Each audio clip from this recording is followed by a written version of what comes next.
Assalamualaikum warahmatullahi wabarakatuh. Selamat pagi. Jumpa lagi bersama Bitalk Bicara Apa Saja. Kali ini bersama saya dengan Murhan, jurnalis Banjarmasin Post.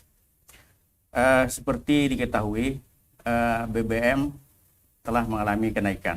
Ini menjadi sorotan dari masyarakat. Berbagai masalah pun bermunculan, mulai dari distribusi, cara penyaluran BBM yang ada di masyarakat. Nah, kebetulan kita bersama dengan orang yang terkait dengan permasalahan ini. Beliau adalah Handi Trihusodo, Sales Branch Manager 5 Kalsel Tank PT Pertamina Patraniaga. Selamat pagi, Pak Handi. Selamat pagi, Bang Ruham. Ya, sehat saja, Pak? Alhamdulillah sehat. Alhamdulillah sehat. Nah, sebelum kita memulai perbincangan, ada bagi masyarakat kemudian atau netizen yang mau bertanya, silahkan melayangkan pertanyaan di kolom komentar di YouTube, Facebook, dan Instagram di Banjarmasin Post. Pak Andi, ini kan ada kenaikan harga BBM, kemudian ada perubahan metode dari penyaluran BBM. Betul. Bisa jelaskan seperti apa sekarang kondisi dari distribusi BBM terutama di Kalimantan Selatan? Baik, Bang Ruham, terima kasih. Memang seperti yang kita ketahui sama ada perubahan harga BBM khususnya jenis Pertalite dan biosolar per tanggal 3 September kemarin yang dilakukan secara cukup mendadak mungkin ya bagi masyarakat. Itu hari Minggu itu hari Sabtu sekitar jam setengah 4 sore ya waktu itu naiknya mendadak sekali, tidak sempat orang untuk ini. Memang kenaikan harga ini seperti yang disampaikan oleh Pak Presiden Jokowi adalah satu hal yang sangat tidak bisa dihindarkan lagi. Bahkan beberapa negara selain Indonesia sudah mulai melakukan kenaikan harga itu jauh sebelum ini. Seperti kita ketahui, awal mula kenaikan harga ini dipicu oleh perang yang terjadi di Rusia dan Ukraina, Pak. Jadi sejak perang itulah harga minyak dunia menaik cukup tinggi, yaitu sampai menyentuh angka $130 per barelnya. Yang mana ini jauh di atas asumsi pemerintah yang pemerintah itu mengasumsikan hanya 68 US dollar per barel. Nah, kenaikan inilah yang memicu akhirnya Indonesia sebagai negara yang memang masih berstatus sebagai importir BBM itu harus melakukan penyesuaian, Pak, karena anggaran subsidi tidak cukup lagi untuk menanggung itu anggaran negara. Seperti kita ketahui konsumsi BBM Indonesia ini 1,6 juta barel per harinya, Pak. Sedangkan produksi di dalam negeri itu hanya sekitar angka 800.000 barel per hari. Jadi setengahnya itu 50%-nya kita masih impor. Inilah yang menyebabkan kita sangat bergantung dengan harga minyak dunia. Jadi kemarin Bu Sri Mulyani sudah menghitung kalau tidak dilakukan perubahan harga itu subsidinya bisa sampai 500 triliun, Pak. 500 triliun ini angka yang cukup fantastis, bisa disamakan untuk kita membangun 3.000 sekolah, kemudian 300 rumah sakit dan lain sebagainya seperti yang disampaikan Sri Mulyani. Maka itulah yang mendorong pemerintah harus melakukan penyesuaian. Bagaimana dengan kuotanya, Pak? Ini kan setelah dan sebelum ada perubahan harga BBM itu, apakah ada perubahan kuota dari distribusi BBM itu? Iya, untuk terutama di Kalsel ya. Betul, Kalimantan Selatan ya. Untuk saat ini saya izin buka contekan, Mas ya. Untuk Kalimantan Selatan itu memang mendapatkan kuota BBM jenis biosolar itu 196.474 kiloliter. Yang mana ini sebenarnya lebih kecil daripada angka yang di penyaluran tahun lalu, tahun 2001 itu turun sekitar 3%. Padahal kan kita tahu ekonomi baru mau naik nih 2021 setelah pasca Covid, kita ekonomi diprediksi naik 4-5%. Ternyata kuota solarnya justru turun nih sampai 3%. Kemudian untuk BBM jenis Pertalite itu realisasi tahun lalu itu 450.000 kiloliter, dan tahun ini kuota yang dianggarkan oleh pemerintah pusat itu 337 kiloliter, Mas. Itu cukup jauh, Bang, turunnya sampai 25%. Ini juga jadi PR kita bersama bagaimana caranya supaya subsidi ini sampai ke orang yang tepat. Makanya kita dari Pertamina juga mengeluarkan satu inisiasi program namanya subsidi tepat seperti itu, Mas.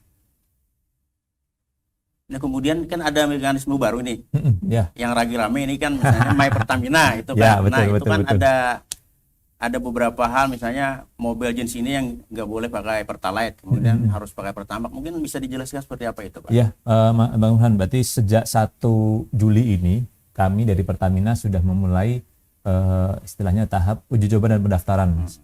Bang, jadi untuk warga pengguna BBM subsidi baik biosolar maupun Pertalite itu kami dari Pertamina melakukan pendataan. Saat ini masih tahap pendataan seluruh kendaraan-kendaraan yang menggunakan konsumsi BBM solar dan Pertalite.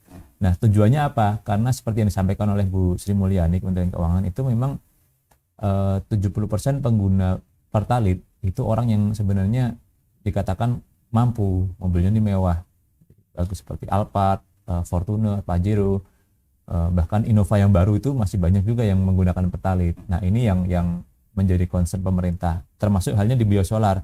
Banyak kejadian itu masih industri-industri yang sebenarnya seharusnya sudah sifatnya komersil, bukan industri yang mengangkut bahan sembako. Yang komersil yang memang apakah itu spare part mobil katakanlah, atau mungkin industri semen dan lain sebagainya yang masih ikut mengantri di menggunakan biosolar. Ini yang sampai saat ini belum ada metode untuk melakukan filternya. Jadi kalau di biosolar memang kita sudah punya Perpres 191 tahun 2014 yang kemudian diperbarui dengan Perpres 117 tahun 2021 terkait dengan jenis kendaraan yang di jenis konsumen-konsumen penerima biosolar subsidi. Di situ sudah dirincikan, saya izin buka contekannya, Ya, Mas. silakan. Itu ada, kalau dilihat itu ada transportasi darat, itu ada kendaraan pribadi, kemudian kendaraan umum plat kuning, kendaraan angkutan barang dengan jumlah kecuali untuk pengangkutan tambang dan perkebunan yang rodanya 6 atau lebih, 6 lebih dari 6. Kemudian biosolar itu boleh digunakan untuk mobil layanan umum seperti ambulan, mobil jenazah, truk sampah, pemadam kebakaran, itu pelayanan umum. Kemudian selain transportasi darat juga pengguna solarnya ada usaha perikanan. Perikanan dengan kapal-kapal yang kecil di bawah 30 GT itu bisa dapat solar dengan rekomendasi dari Dinas Kelautan.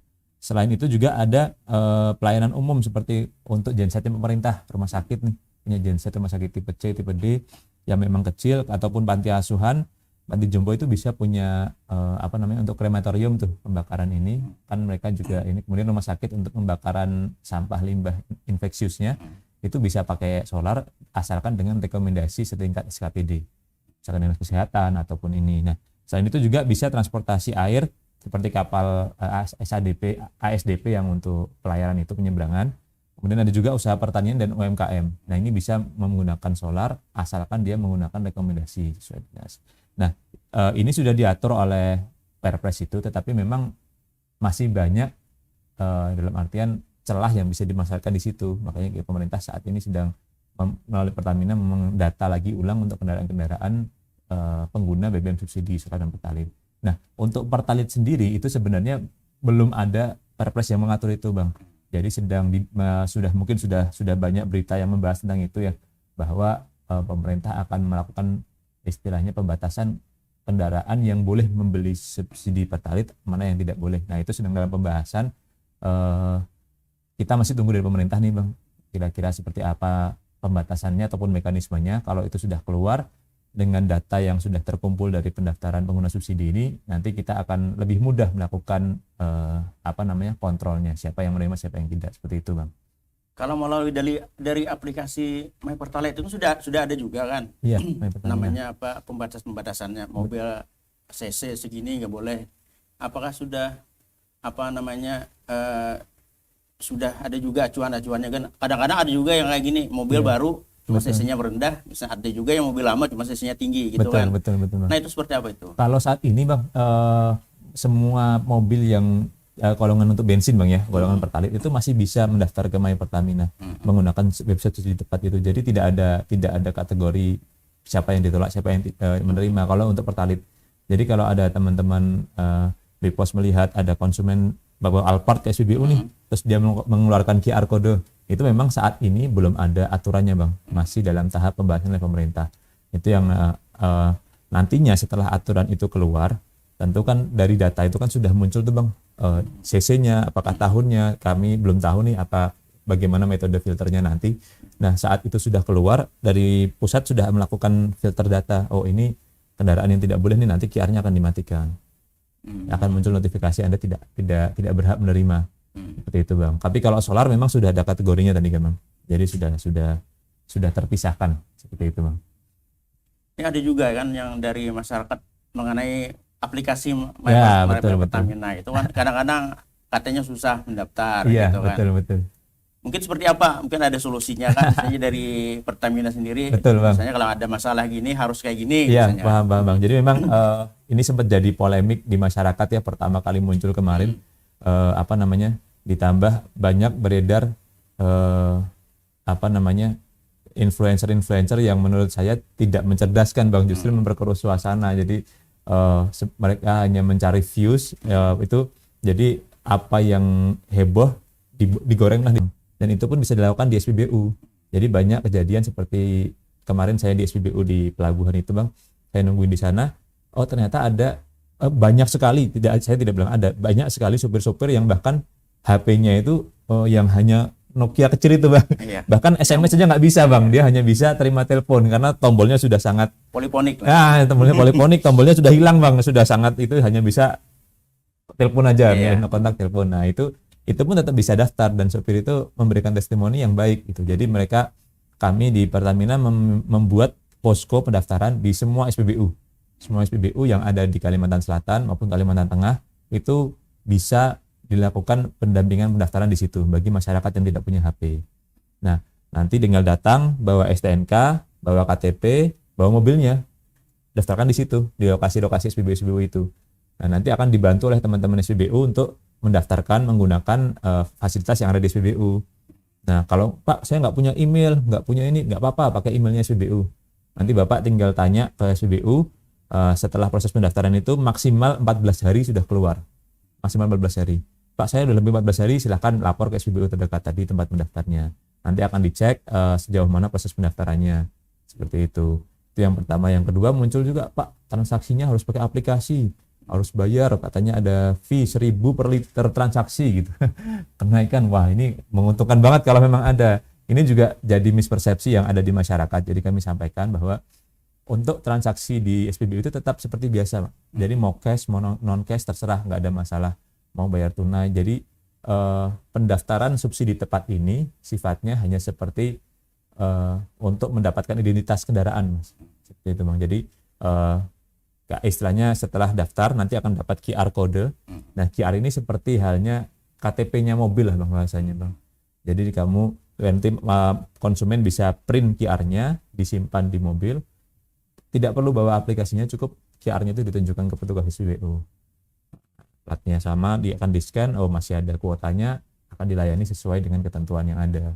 Seperti itu Bang. Jadi nggak perlu bawa aplikasi, nggak perlu bawa HP, nggak punya HP pun bisa Pak. Dan bahkan sudah banyak, ini sekedar informasi saja, di Kalimantan Selatan itu pendaftarnya sudah mendekati angka 75.000 kendaraan. Sedangkan kalau biosolar ini kita prediksi sekitar sudah mencapai di angka 25-30% dari total populasi kendaraan di Kalimantan Selatan. Ini dan 75.000 sudah banyak yang mendapatkan QR dan sudah banyak yang menggunakan sebenarnya. Seperti itu Bang. Iya, oke. Menarik sekali Pak Andi. Tapi kita mau break sebentar. Mengingatkan lagi bagi Anda yang mau bertanya kepada Banjarmasin Post terkait masalah ini, bisa melayangkan pertanyaan di kolom komentar di YouTube, IG, kemudian Facebook Banjarmasin Post. Bagi Anda yang 10 pertanyaan yang beruntung nanti akan mendapat hadiah menarik dari link aja. Ya, silakan.